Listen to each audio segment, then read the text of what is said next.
Charles Darwin mengusulkan jika makhluk hidup di bumi pastinya berasal dari nenek moyang yang sama, hingga terjadi percabangan yang didorong oleh seleksi alam. Artinya, setiap spesies termasuk manusia, jika hubungan kekerabatan antar spesies ini ditarik ke belakang, maka akan bertemu pada satu titik yang disebut sebagai nenek moyang bersama. Namun, pertanyaannya, apabila kita menariknya terus ke belakang, apakah semua kehidupan ini akan ada satu titik temu?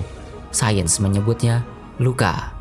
Tapi, apa itu luka? Seperti apa bentuknya? Dan bagaimana ilmuwan menemukannya?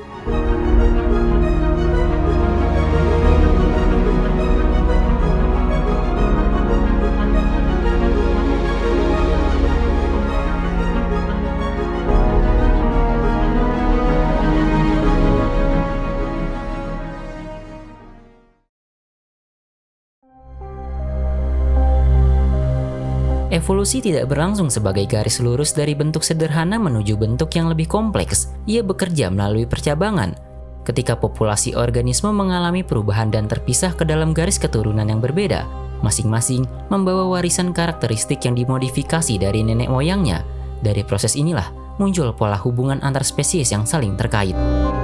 Pola percabangan ini menjadi dasar pemahaman kita tentang sejarah kehidupan, dengan membandingkan karakteristik yang diwariskan baik dalam bentuk struktur tubuh, fungsi biologis, maupun informasi genetik, serta menggabungkannya dengan bukti historis lain. Para ilmuwan merekonstruksi hubungan evolusi antar organisme. Hasil rekonstruksi ini direpresentasikan dalam sebuah diagram yang dikenal sebagai pohon keluarga kehidupan atau filogeni. Filogeni menunjukkan bahwa seluruh kehidupan di bumi terhubung dalam satu akar yang sama. Namun, ini bukanlah catatan pasti, melainkan sebuah gambaran terbaik berdasarkan bukti yang tersedia saat ini, dan selalu terbuka untuk diperbarui seiring ditemukannya data baru. Kedekatan hubungan ini masih dapat kita telusuri pada skala yang lebih muda.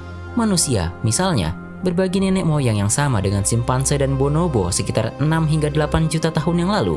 Semua monyet dan kera diperkirakan bercabang dari satu nenek moyang yang sama sekitar 25 juta tahun yang lalu.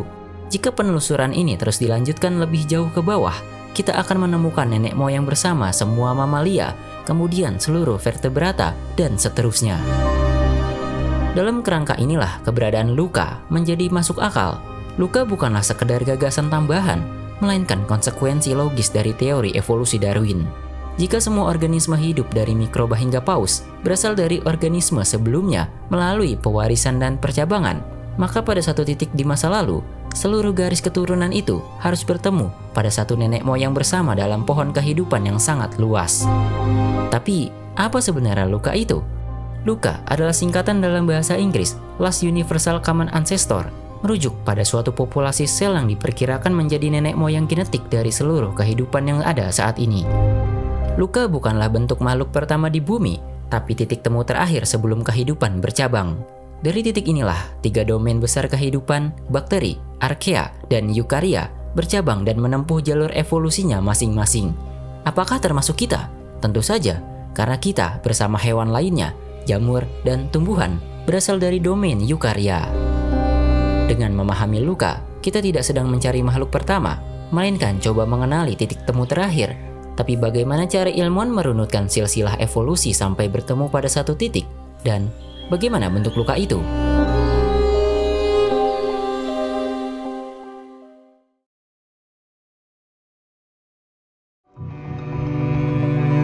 Upaya untuk menelusuri nenek moyang bersama ini mulai berkembang secara serius pada dekade 1990-an. Penelitian tersebut banyak dipengaruhi oleh karya dua ilmuwan, Carl Woese dan George Fox, yang sejak tahun 1970-an mulai mengubah cara ilmuwan memandang hubungan antar makhluk hidup. Alih-alih hanya membandingkan bentuk tubuh atau ciri fisiologis organisme, mereka mempelajari sekuens RNA ribosom, komponen molekuler penting yang terdapat pada semua sel hidup. Melalui pendekatan filogenetik ini, mereka menemukan bahwa kehidupan di bumi sebenarnya terbagi ke dalam 3 garis keturunan besar.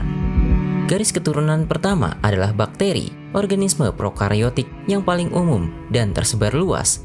Garis kedua adalah eukariota, kelompok organisme dengan sel yang lebih kompleks, memiliki sitoplasma dan organel yang dibatasi oleh membran, yang di dalamnya termasuk hewan, tumbuhan, dan manusia.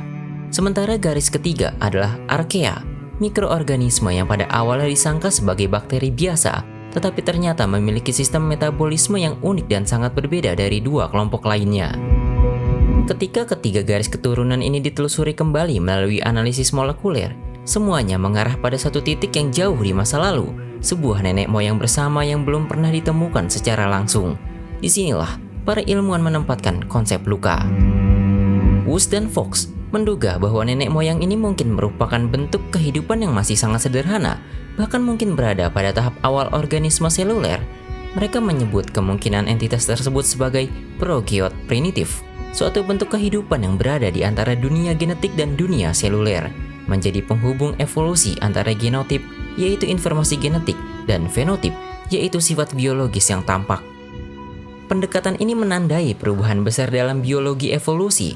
Selama berabad-abad, hubungan antara organisme terutama ditentukan melalui perbandingan ciri fisik. Namun metode tersebut seringkali menyesatkan ketika harus menjelaskan hubungan evolusi yang sangat jauh di masa lalu.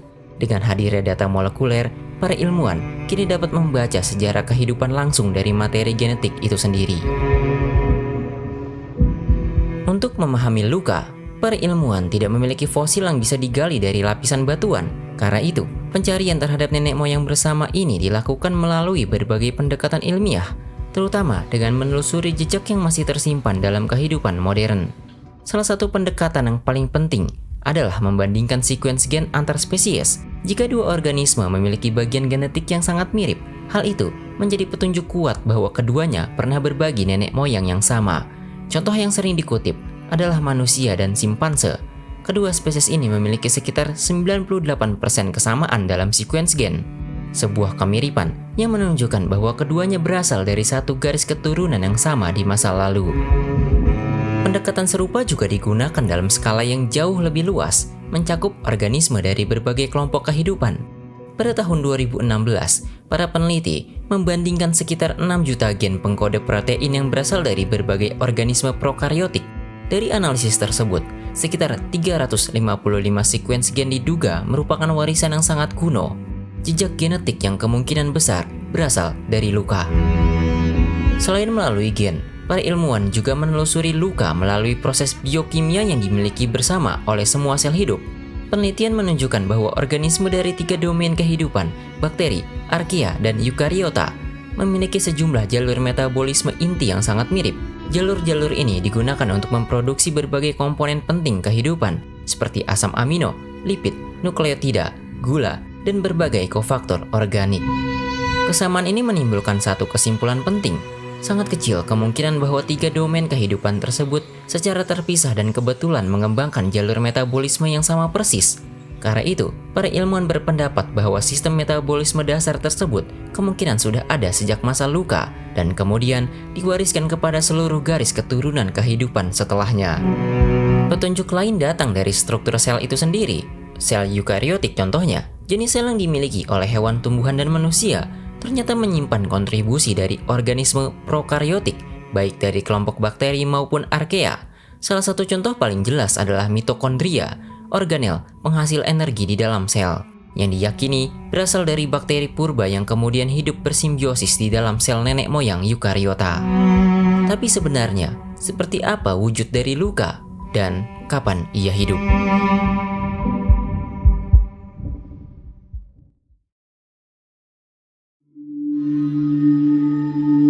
Mungkin tampak mustahil bagi kita untuk mengetahui sesuatu tentang luka. Organisme ini hidup begitu jauh di masa lalu, jauh sebelum terbentuknya sebagian besar batuan yang masih tersisa di bumi saat ini. Tidak ada catatan fosil yang dapat langsung menunjukkan keberadaannya, dan sangat sedikit lapisan batuan purba yang tetap utuh untuk memberi gambaran jelas tentang kondisi planet pada masa itu. Namun, seperti yang kita bahas sebelumnya, para ilmuwan menemukan cara lain untuk menelusuri jejaknya, bukan melalui fosil, melainkan melalui gen. Dengan menggunakan teknik filogenik molekuler, para peneliti membandingkan urutan genetik organisme yang hidup saat ini. Dari kesamaan dan perbedaan di dalam materi genetik tersebut, mereka dapat memperkirakan kapan berbagai spesies mulai terpisah sebagai cabang-cabang baru dalam pohon evolusi, sekaligus menentukan gen apa saja yang mungkin dimiliki oleh nenek moyang mereka.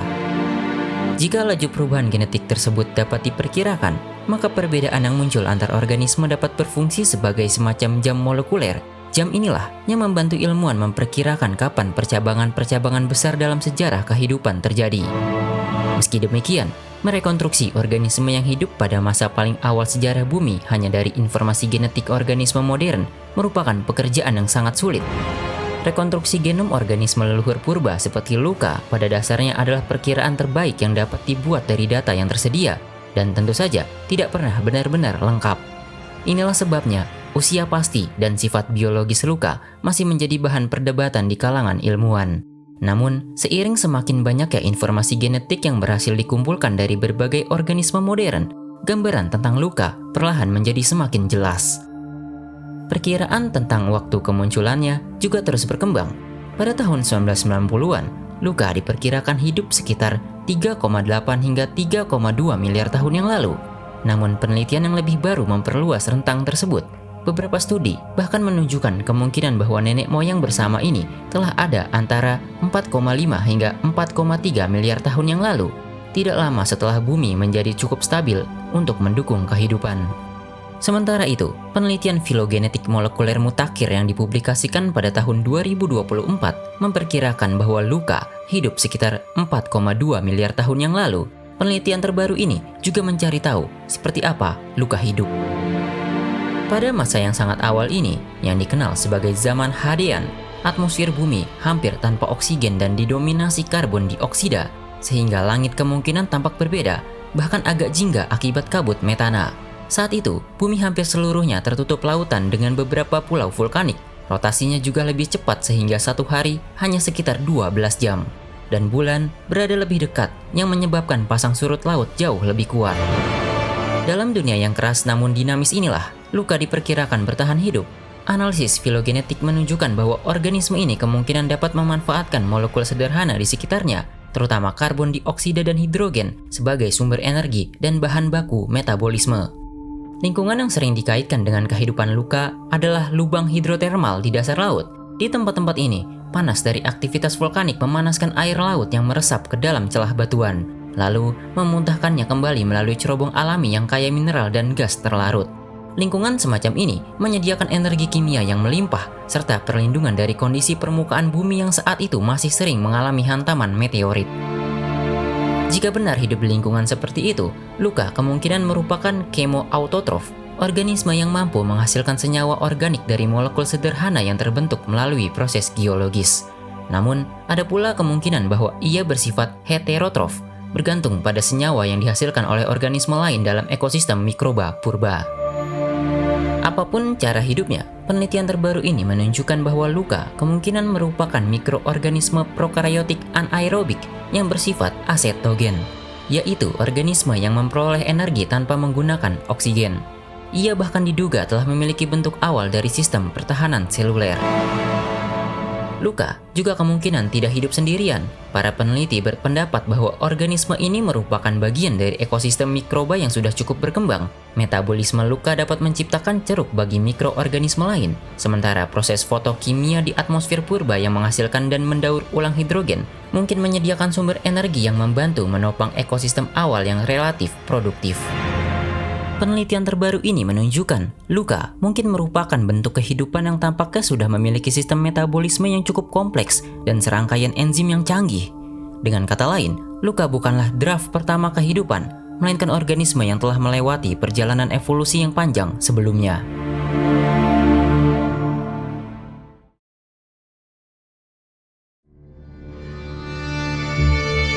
Sejauh ini, Luca adalah hipotesis yang mendapat banyak perhatian sebagai bagian dari pertanyaan besar sains soal dari mana kehidupan bermula.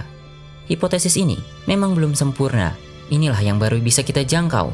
Masih butuh banyak penelitian yang mungkin akan semakin memperjelas pengetahuan kita soal Luca, atau mungkin malah membantahnya. Sekian dulu video kali ini, terima kasih.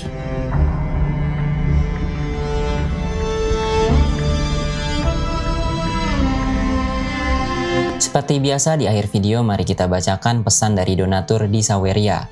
Pertama dari Zaki Mulia. Semangat terus bang, next konten rek awal mula bahasa bisa terbentuk bang. Wah, menarik sih, tapi masih banyak yang harus kita bahas. Nanti pasti akan kita bahas. Kemudian dari Abdullah. Semoga dunia alam bisa terus memberikan konten-konten edukasi yang menarik. Amin. Tentu saja ini semua juga berkat dukungan dari teman-teman semua. Kemudian dari Noval Hilmi, semangat memberi konten edukasi alam bang, karena dari itu membuat kita menghargai ciptaan Tuhan. Wah, apapun makna yang diambil dari konten-konten kami, selama itu bermanfaat, tentu saja kami akan sangat senang dan berterima kasih. Terima kasih teman-teman semua yang sudah berdonasi. Tentu saja donasi kalian ini sangat berarti untuk kami dalam membuat konten-konten edukasi ke depannya.